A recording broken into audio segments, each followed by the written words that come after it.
Okay guys, this is my review of the daily chart of the S&P 500 using technical analyst and price action.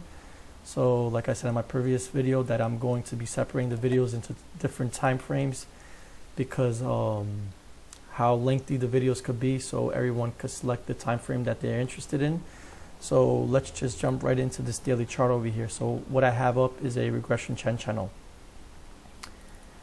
And the 2 points that I use for this regression trend channel are from this point to this point.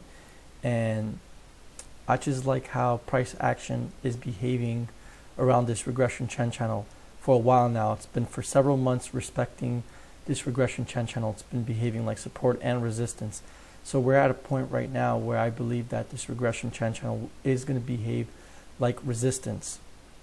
As prices move higher, I feel that there's going to be a lot of selling going around this area, just because the markets just feel a little bit toppy, and for political reasons I just feel the market's a little overextended, but that's just my opinion. Definitely just how I feel that this could be resistance, this could turn into support.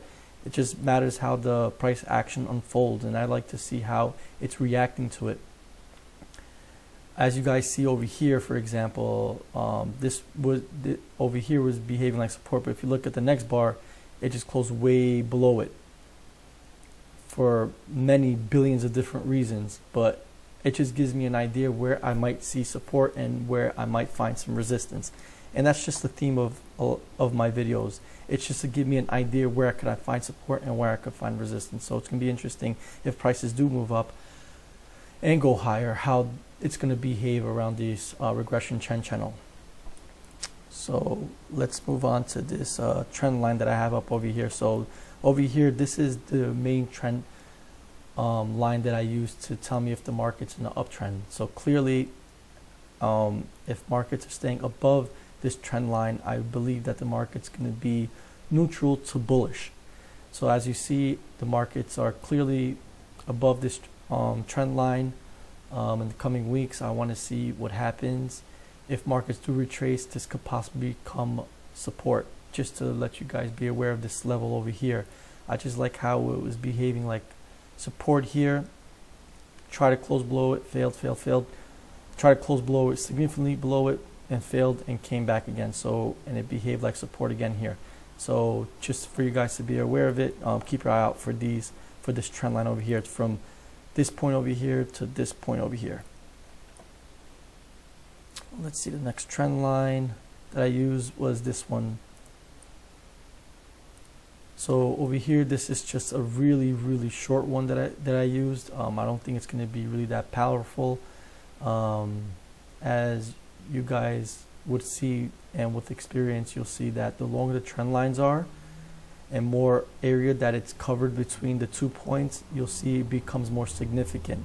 It plays a significant role as support and resistance. So this is just obviously just a shorter term, just give me an idea of how far the market's moving up, and I should like to see the angle and how steep the angle is.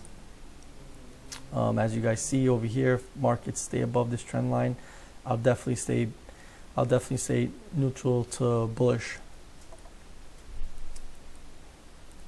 Okay, I think that's the previous one. So over here, what I think I talked about in the previous week, we have this symmetrical triangle over here.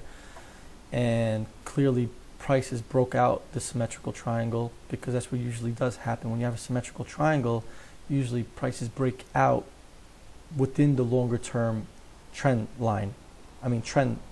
So as you guys see, it's clearly a bullish trend. And we could see it several times occurring. It happened over here, right? Look at the symmetrical triangle over here. It happened. I think I went over this previous week, just for the viewers that didn't see it. Just want to point out how these symmetrical triangles work. It's all about probabilities, guys. There's around a 67.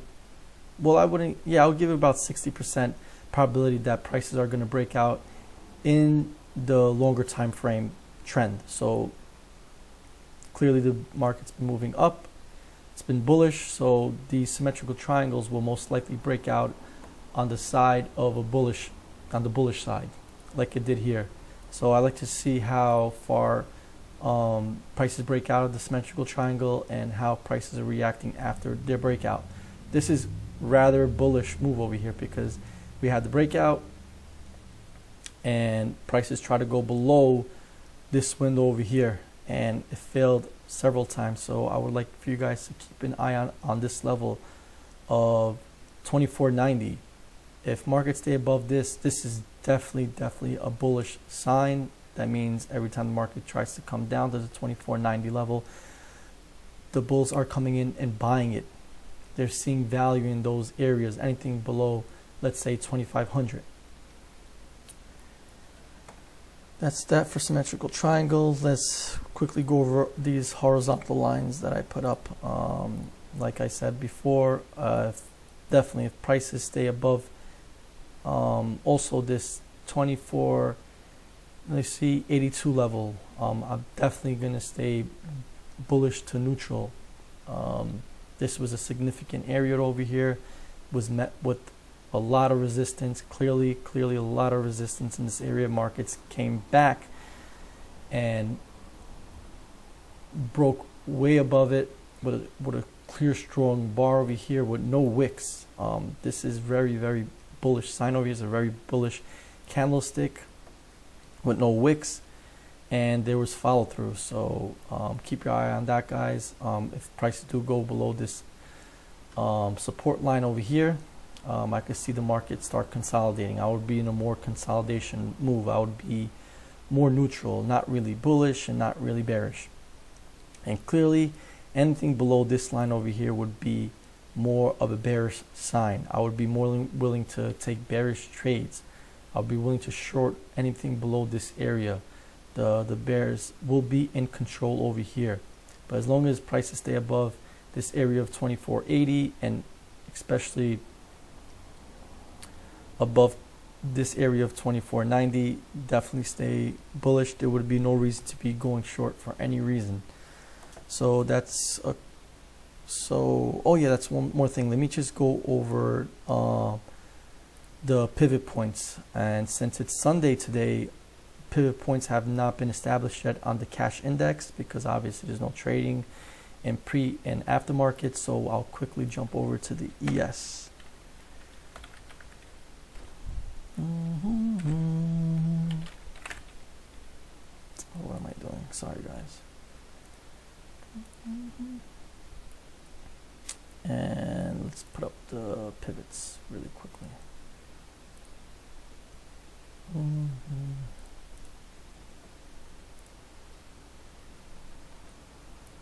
Just make sure that these daily pivots are weekly.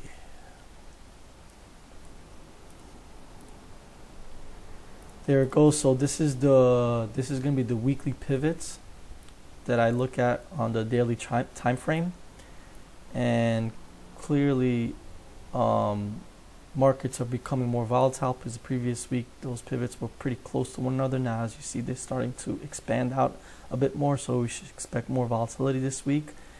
And also just a reminder, guys, the Feds are talking this week. It's going to be the 19th and 20th, so expect a lot of volatility on those days. But on Monday, don't expect a lot of volatility. I believe it's going to be a pretty slow day outside of anything political that happens, but nothing really economic news coming out or anything like that. Nothing really foreseen.